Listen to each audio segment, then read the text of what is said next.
وأشهد أن لا إله إلا الله وحده لا شريك له وأشهد أن سيدنا وسندنا ونبينا وإمامنا ومولانا محمدا عبده ورسوله صلى الله عليه وعلى آله وصحبه وبارك وسلم تسليما كثيرا كثيرا. أما بعد فأعوذ بالله من الشيطان الرجيم. بسم الله الرحمن الرحيم. سبحان الذي أسرى بعبده ليلا من المسجد الحرام إلى المسجد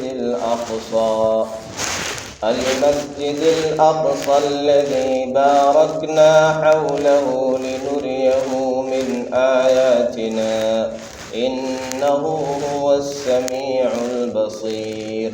صدق الله العظيم.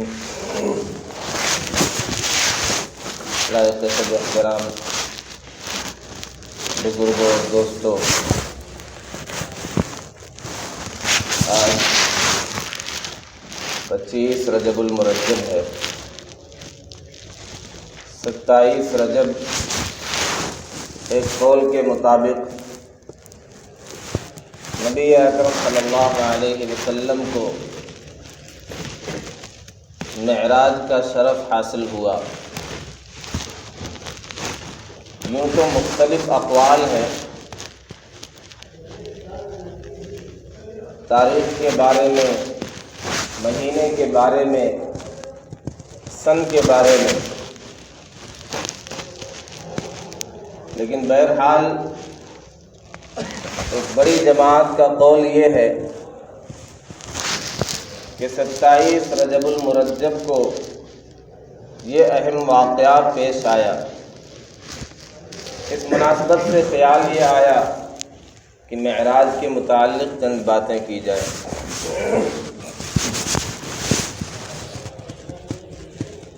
سب سے پہلی چیز، اس پر ہمارا ایمان ہونا چاہیے کہ نبی اکرم صلی اللہ علیہ وسلم کو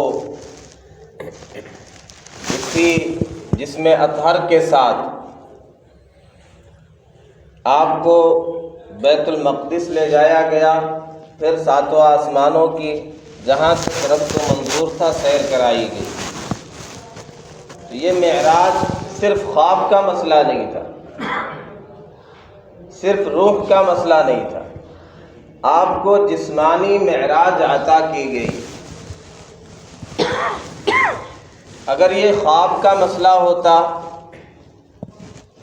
تو کفار مکہ کے لیے اعتراض کا کوئی موقع ہی نہیں تھا، یہ کوئی بڑی چیز ہی نہیں ہوتی. ظاہر ہے خواب میں آدمی کچھ بھی دیکھ سکتا ہے، وہ ہوا میں اڑ رہا ہے، وہ سمندر میں تیر رہا ہے، وہ سیکنڈوں میں ملکوں کا سفر کر لے. یہ خواب میں تو بہت ممکن ہے، لیکن کفار مکہ کا جو اعتراض تھا ظاہر ہے اسی لیے کہ پیارے آقا صلی اللہ علیہ وسلم نے کہا کہ مجھے اسی جسم اطہر کے ساتھ رات کے چند لمحے میں بیت اللہ سے مسجد اقصیٰ تک، پھر وہاں سے 7 آسمانوں کی سیر کرائی گئی.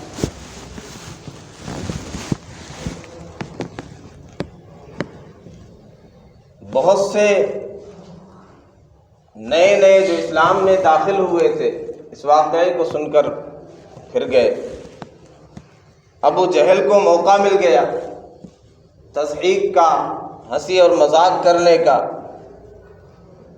وہ حتیم سے باہر آ رہا تھا اور سیدنا ابو بکر صدیق رضی اللہ عنہ سے ملاقات ہو گئی تو اس نے کہا کیا یہ ممکن ہے کوئی رات کے چند لمحے میں بیت اللہ سے بیت المقدس مسجد اقصیٰ کا سفر کرے؟ تو انہوں نے کہا ناممکن ہے. کہاں 2 مہینے کا سفر، کہاں رات کے چند لمحے میں. پھر اس نے کہا کہ پھر مسجد اقصیٰ سے 7 آسمانوں کا سفر. رات کے چند لمحے میں ممکن ہے؟ فرمایا یہ بھی ممکن نہیں۔ کہا تمہارے نبی تو یہی کہتے ہیں۔ کہا پھر تو میرا ایمان ہے دل و جان سے، میرے نبی نے جو کہا سچ کہا، آمنا وصدقنا۔ تو یہ ہمارا بھی مزاج ہونا چاہیے، یہ ہمارا بھی انداز ہونا چاہیے۔ ایک مومن کی یہی شان ہونی چاہیے جو سیدنا صدیق اکبر رضی اللہ تعالی عنہ کی شان تھی، کہ جب نبی کی بات آ جائے، جب پیارے آقا صلی اللہ علیہ وسلم کا قول آ جائے تو عقلی ترازو، عقلی پیمانے، عقلی گھوڑے سب ایک طرف۔ آزمودم عقل دور اندیش را، بعد ازاں دیوانہ کردم خیش را۔ یہ جو عقل دور اندیش ہے اسے میں نے بہت تجربہ کیا، بہت آزمایا، پھر مجھے یہ پتہ چلا کہ یہ ہر جگہ کام نہیں دیتی، اس کی بھی ایک لمٹ ہے، ایک حد ہے۔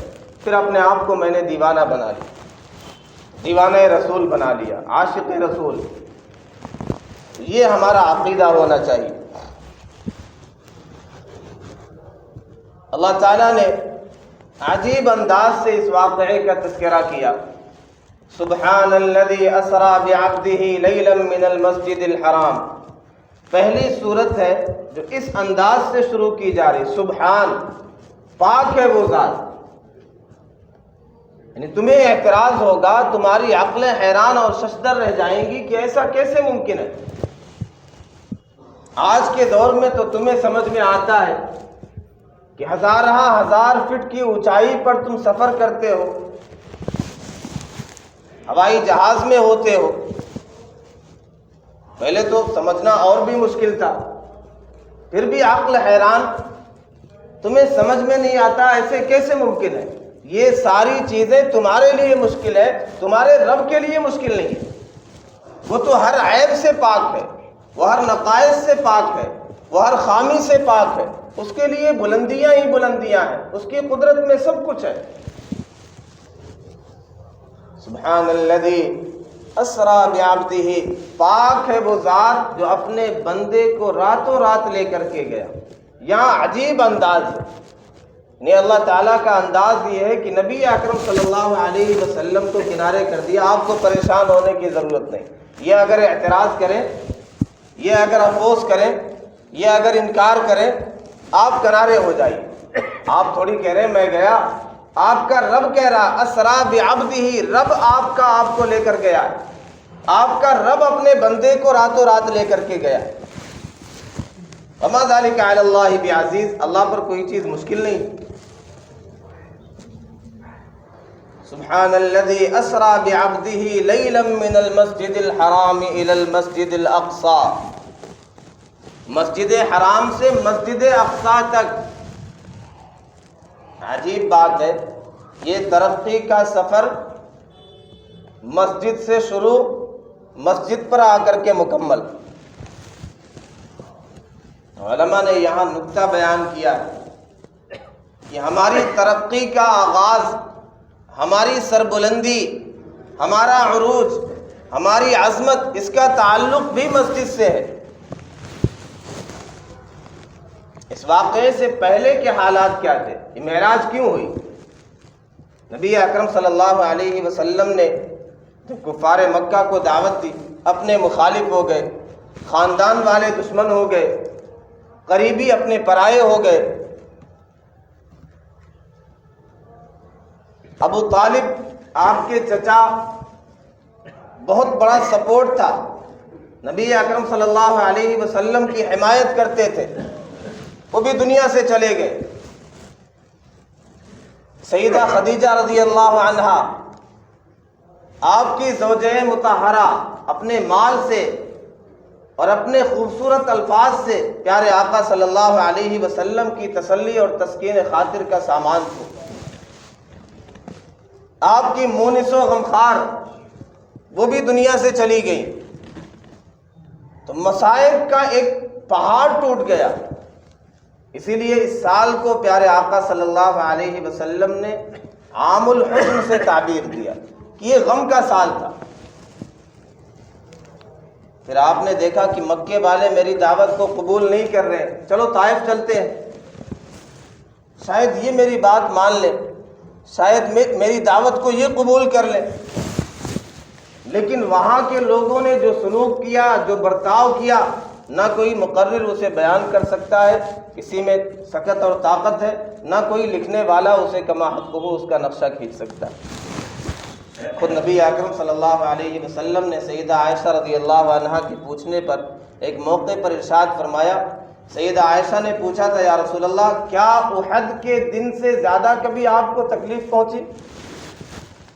وہاں آپ کے 70 جانثار صحابہ کو شہید کر دیا گیا، آپ کے دندان مبارک شہید کر دیے گئے، آپ کے سر پر چوٹ آئی،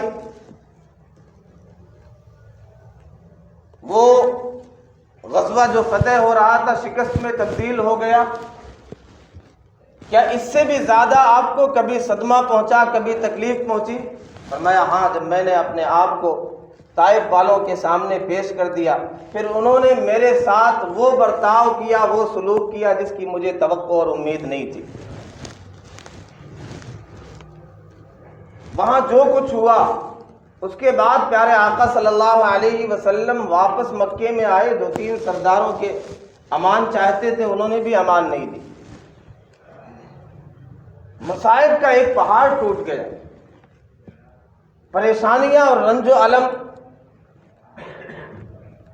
ہم پر ذرا حالات آتے ہیں، ہم یہ سمجھتے ہیں ہمارا استقبال نہیں کیا جا رہا ہے، ہمیں کوئی ویلکم نہیں کرتا ہے، ہماری کوئی آؤ بھگت نہیں کرتا ہے۔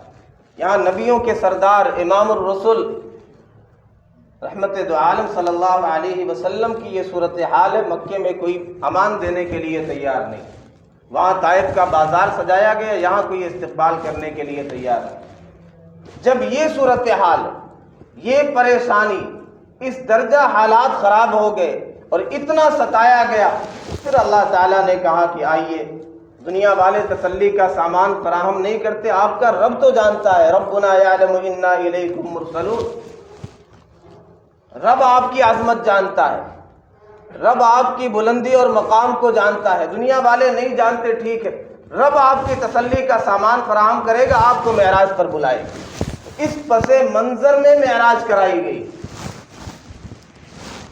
تاکہ آپ کے غموں کا مداوع ہو جائے، آپ کے غم غلط کر دیے جائیں، آپ کے دل کی تسلی کا سامان فراہم کر دیا جائے۔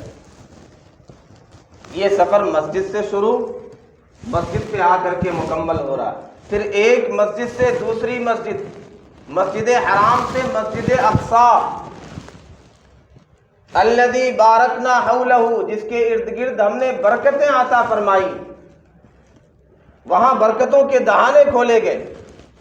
ایک نبی جس سرزمین پر تشریف لائیں وہ سرزمین بابرکت ہو جاتی ہے، وہ تو انبیاء کی سرزمین ہے، فلسطین، شام، اور علماء یہ کہتے ہیں ارض محشر، حدیث میں آیا ارض محشر بھی وہی سرزمین ہوگی، میدان محشر بھی وہی لگے گا، تو اس لیے یہاں سے ڈائریکٹ آسمان پر نہیں بلایا گیا، یہاں سے مسجد اقصی لے جایا گیا، تو مسجد سے سفر کا آغاز ہوا، مسجد پر مکمل ہوا۔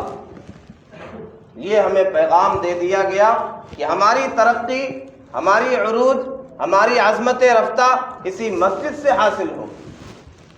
اپنا تعلق مسجد سے مضبوط کریں گے، مسجدوں کو آباد کریں گے، اللہ تعالیٰ ہمیں عظمتیں عطا کرے گا، سربلندی عطا کرے گا۔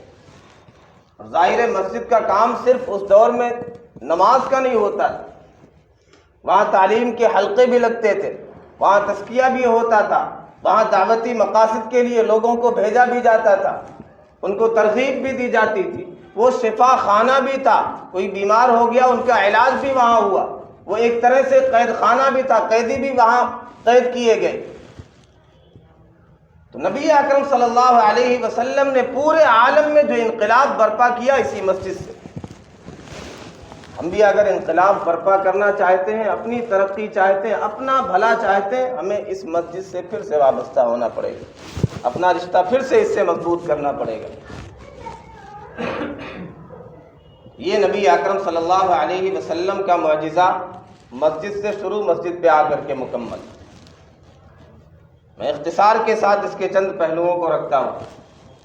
نبی اکرم صلی اللہ علیہ وسلم ارشاد فرماتے کہ ایک رات میں بین النوم والیقظہ، نیند اور بیداری کی حالت میں. انبیاء کی نیند، یہ ان کی آنکھیں تو سوتی ہیں، ولا ینام قلبی، دل نہیں سوتا. تو نیند اور بیداری کی حالت میں فرماتے ہیں جبریل امین آئے اور 2 فرشتے آئے، مجھے لے کر کے حتیم میں گئے. وہ خانہ کعبہ سے ذرا سا باہر جو متصل حصہ ہے، وہاں لے جا کر کے میرے سینے کو چاک کیا گیا، شق صدر. 4 مرتبہ نبی اکرم صلی اللہ علیہ وسلم کا شق صدر ہوا. ایک بچپن میں 4-5 سال کی عمر تھی، تاکہ آپ لہو و لعب کی طرف مائل نہ ہوں. بچپن میں سینہ چاک کیا گیا. پھر جوانی کے ابتدا میں آغاز میں شق صدر ہوا. پھر نبوت کا بار اس کا تحمل کر سکیں، وحی کے بوجھ کو برداشت کر سکیں، یہ جو قول ثقیلہ آپ کو عطا کیا گیا اس کا تحمل کر سکے، اس کے لیے پھر آپ کا شق صدر ہوا. پھر یہ سیر کرانے کے لیے آسمانوں کی رب سے ملاقات کے لیے پھر آپ کا شق صدر ہوا. تو فرماتے ہیں 2 برتن لائے گئے، ایک میں زمزم کا پانی لیا گیا اور ایک میں ایمان و حکمت وہ بھرا ہوا تھا. میرے سینے کو چاک کیا گیا، ایمان و حکمت میرے دل میں بھر دیا گیا. علماء نے کہا سب سے افضل پانی دنیا کا یہ نبی اکرم صلی اللہ علیہ وسلم کی انگشت مبارک سے نکلنے والا پانی، جو معجزے کے طور پہ آپ کی انگلیوں سے جاری ہوا، سب سے افضل دنیا کا پانی یہ. پھر زمزم کا پانی دوسرے نمبر پر دنیا کا سب سے افضل پانی. پھر ماء کوثر ہے، پھر نیل کا پانی. نبی اکرم صلی اللہ علیہ وسلم کا شق صدر ہوا. آپ کے لیے سواری لائی گئی، براق جو انتہائی تیز رفتار، تا حد نگاہ، جہاں تک نگاہ جائے اس کا پہلا قدم وہاں پڑتا تھا. بیچ میں نبی اکرم صلی اللہ علیہ وسلم کے 1-2 اسٹاپ بھی ہوئے. مدینہ طیبہ آپ نے جا کر کے وہاں آپ ٹھہرے، وہاں 2 رکعت نماز پڑھی. ایک موقع پر یہاں بیچ میں آپ کو 2 پیالے پیش کیے گئے، ایک شراب کا پیالہ، ایک دودھ کا پیالہ. نبی اکرم صلی اللہ علیہ وسلم نے دودھ کے پیالے کو لے لیا. جبریل امین نے کہا کہ آپ نے فطرت کو اختیار کیا ہے، اگر آپ نے یہ شراب کا پیالہ لے لیا ہوتا لغوت امتک، آپ کی امت گمراہ ہو جاتی. آپ نے فطرت کو اختیار کیا. تو یہ دین فطرت ہے. اسلام دین فطرت ہے. اس کا ہر طریقہ، ہر حکم، ہر عبادت یہ فطرت کو اپیل کرتی ہے. یہ فطری تقاضوں سے ہم آہنگ ہیں. لوگ جو دامن اسلام سے تیزی سے وابستہ ہو رہے ہیں اس کی وجہ یہی ہے کہ یہ دین فطرت ہے، فطری تقاضوں کی رعایت کی گئی. نبی اکرم صلی اللہ علیہ وسلم مسجد اقصی پہنچے، سواری باندھ دی گئی، یہ اشارہ کر دیا گیا کہ اسباب اختیار کرنا، پھر توکل کرنا. آپ نے وہاں تمام انبیاء کی امامت کی، امام الانبیاء کا شرف وہاں آپ کو عطا کیا گیا. یہ براق سے مسجد حرام سے مسجد اقصی کا سفر. پھر وہاں سے سیڑھی لائی گئی، معراج جسے رفرف بھی کہا جاتا ہے. تو آسمانوں کا سفر جو ہوا وہ سیڑھی کے ذریعے سے. تمام آسمان پر پہلے، دوسرے، تیسرے انبیاء سے ملاقات ہوتی رہی، وہ خوش آمدید کہتے رہے. پھر اللہ کے قرب کا مقام عطا ہوا. عند سدرۃ المنتہى عندها جنۃ المأوى اذ یغشى السدرۃ ما یغشى ما زاغ البصر وما طغى لقد رأى من آیات ربه الکبریٰ. اب اس میں اختلاف ہے اور صحابہ کے دور سے اختلاف ہے، اس لیے ہمیں بہت زیادہ پریشان ہونے کی ضرورت نہیں ہے کہ پیارے آقا صلی اللہ علیہ وسلم نے اللہ کا دیدار کیا کہ نہیں کیا. وہاں اوپر سے اختلاف ہے اور اپنے اکابرین میں بھی دونوں رائے ہیں. بعض کی رائے یہ ہے کہ پیارے آقا صلی اللہ علیہ وسلم نے اللہ کا دیدار کیا، بعض کہتے ہیں دیدار نہیں ہوا. سیدہ عائشہ رضی اللہ عنہا کی رائے بھی تھی نور انا اراہ. آپ صلی اللہ علیہ وسلم نے ارشاد فرمایا کہ اللہ تعالیٰ نور ہے، میں اللہ کو کیسے دیکھ سکتا ہوں. جبکہ بعض صحابہ کی رائے یہ تھی کہ آپ نے دیدار دیدار الہی کیا۔ بہرحال وہ قرب کا مقام عطا کیا گیا، وہ بلندی، وہ عظمت عطا کی گئی جو اس سے پہلے کسی کو نہیں عطا کی گئی۔ کسی نبی کو یہ مقام حاصل نہیں ہوا، کسی مقرب فرشتے کو بھی یہ مقام حاصل نہیں ہوا، وہ مقام عطا کیا گیا۔ یہاں جب آپ کو سیر کرائی گئی جنت کی، دوزخ کی، دوزخ کے بارے میں دکھلایا گیا، وہاں آپ نے چند مناظر دیکھے۔ ایک منظر یہ بھی تھا کہ ایسے بدنصیب لوگ ہیں جو چت لیٹے ہوئے ہیں اور بڑے پتھروں سے ان کے سروں کو کچلا جا رہا ہے۔ آپ صلی اللہ علیہ وسلم نے جبریل امین سے پوچھا یہ کون لوگ ہیں، کون بدنصیب ہیں، ان کے ساتھ ایسا کیوں کیا جا رہا ہے، ان کے سروں کو کیوں کچلا جا رہا ہے؟ جبریل امین نے فرمایا کہ محبوب یہ آپ کی امت کے وہ لوگ ہیں جو اپنے سروں کو رب کے سامنے نہیں جھکایا کرتے تھے، تو آج ان کے سروں کو کچلا جا رہا ہے بڑے بڑے پتھروں سے۔ یہ مسجدوں میں نہیں آتے تھے، یہ نمازیں نہیں پڑھتے تھے، اس کا عذاب، اس کی سزا یہ ہے کہ ان کے سروں کو کچلا جا رہا ہے۔ اس سفر کا خاص تحفہ بھی جو عطا کیا گیا، نماز عطا کی گئی۔ علماء یہ کہتے ہیں، مفتی شفیع صاحب رحمۃ اللہ علیہ کہتے ہیں کہ آپ کا اصل جو سفر تھا وہ آپ کے غم کو غلط کرنے کے لیے، آپ کے دل کو تسلی دینے کے لیے کہ دنیا آپ کو ستاتی ہے، آپ کے لیے طائف کا بازار سجایا گیا، آپ کی راہ میں کانٹے بچھائے گئے، آپ کے ساتھ دشمنی کی گئی، آپ کو شاعر کہا گیا، آپ کو ساحر کہا گیا، آپ کو مجنوں کہا گیا، دنیا ساتھ نہیں دیتی ہے۔ آپ کی تسلی کے لیے، آپ کے دل کے سکون کے لیے رب نے آپ کو اپنے پاس بلایا۔ لیکن کوئی شفیق باپ عظمت اور بلندی کے مقام پر پہنچ جائے تو وہاں پہنچ کر اپنی اولاد ضرور یاد آتی۔ کوئی مہربان استاد بلندی اور عظمت کے مقام پر پہنچ جائے تو وہاں پہنچ کر اپنے شاگرد بھی یاد آتے۔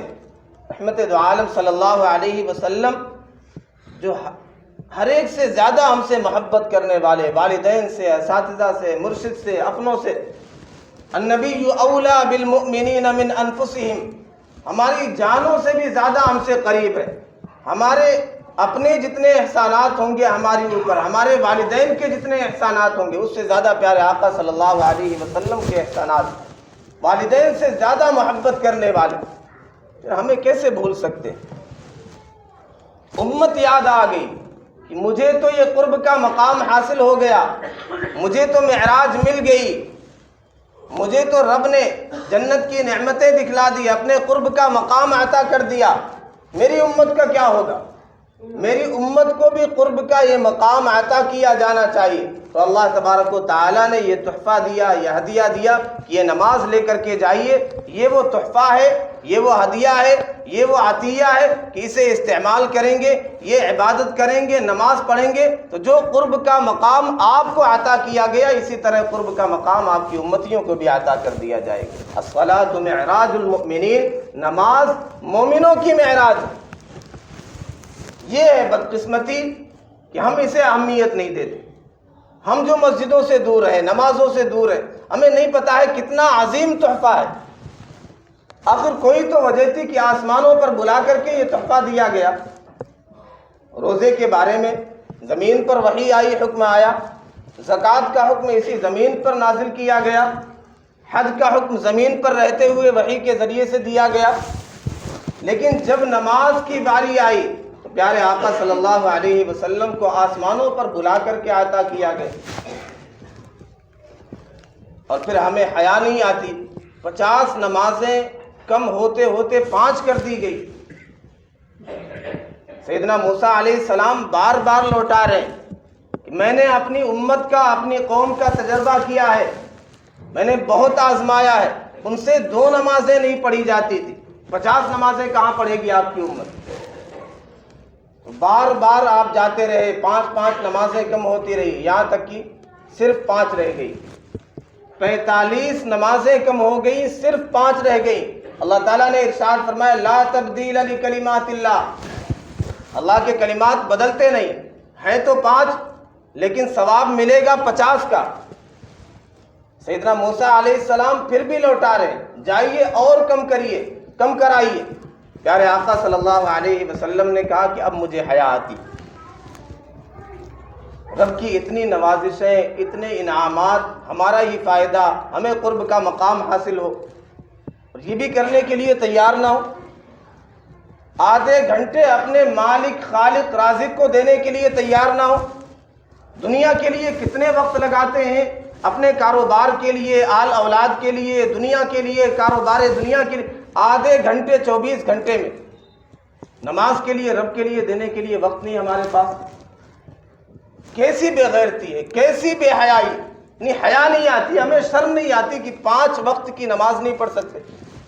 وہ جو پیارے آقا صلی اللہ علیہ وسلم کی آنکھوں کی ٹھنڈک ہے، دلوں کا سرور ہے، قرۃ عینی فی الصلاۃ، میرے آنکھوں کی ٹھنڈک نماز میں رکھی گئی، وہ ہم سے نہیں ہو پاتی.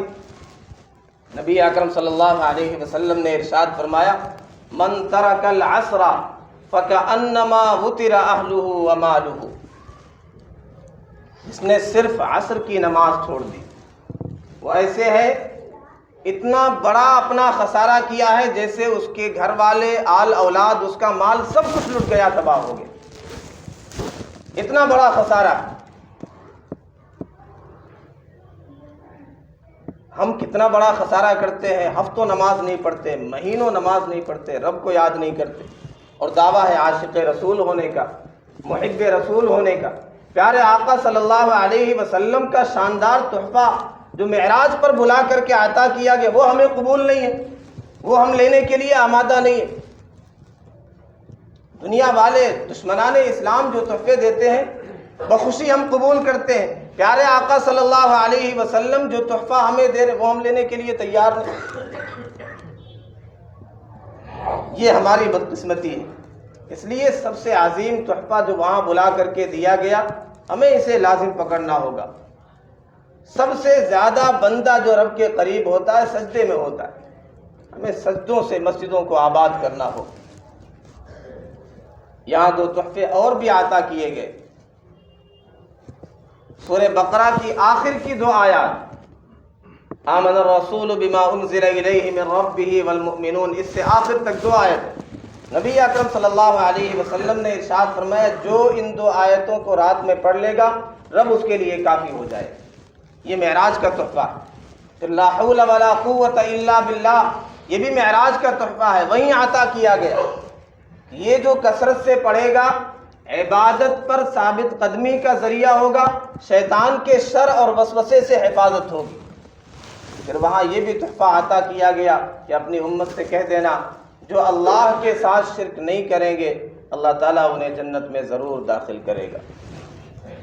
تو یہ خصوصی تحفے ہیں معراج کے جو 27 رجب میں پیارے آقا صلی اللہ علیہ وسلم کو عطا کیے گئے. اس موقع پر 25 رجب 2 دن کے بعد 27 رجب ہے. ہمیں بھی ان تحفوں کو یاد کرنا چاہیے. خاص طور پہ نماز کا جو تحفہ ہے اس کی اہمیت کو سمجھنا چاہیے. ہمیں بھی اس تحفے کو قبول کرنا چاہیے. اپنی نسلوں کو بھی یہ تحفہ دینا چاہیے کہ یہ وہ تحفہ ہے جو اللہ کا قرب عطا کرائے گا، ہمارے سارے مسائل حل کرائے گا. اللہ ہم سب کو اس تحفے کو قبول کرنے والا بنائے، اسی پر جینے والا، اسی پر مرنے والا بنائے. وآخر دعوانا الحمدللہ رب العالمین.